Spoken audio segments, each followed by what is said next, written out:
m'en retiendra là, au dernier moment. Non, je pense aux mecs de mon quartier. Je me dis, c'est pas après, je vais rentrer chez moi, ils vont me voir, ils vont me dire, ça va, si on met du soprano, tu vas pas chialer comme une salope, ça va? Donc tu regardes l'émission, on dirait un fou, je sais pas quoi faire, mais je pleure, mais je rigole, à tête ma mère, je fais, soprano,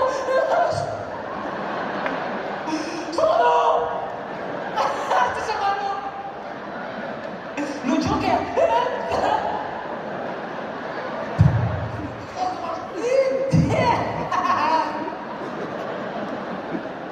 Après 2-3 minutes de schizophrénie intensive, il y a Nikos qui revient, il prend le micro des mains de soprano, Nikos il se met devant moi et il me dit alors fils, un mot à dire à Saïd?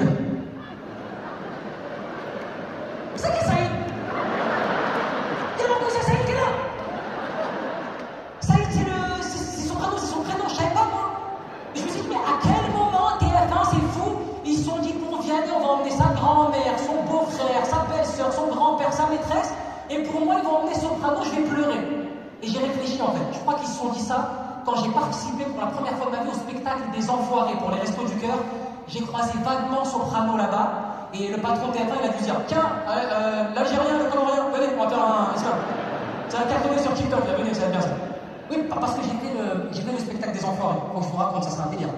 Ah, c'est un délire, la cause elle est noble, ça c'est important de le faire pour les Restos du Cœur et je l'ai fait, c'est un truc, hein. Franchement. En plus, on a tous grandi avec la chanson aujourd'hui, on a pu le droit que ne prenait pas le bonsoir.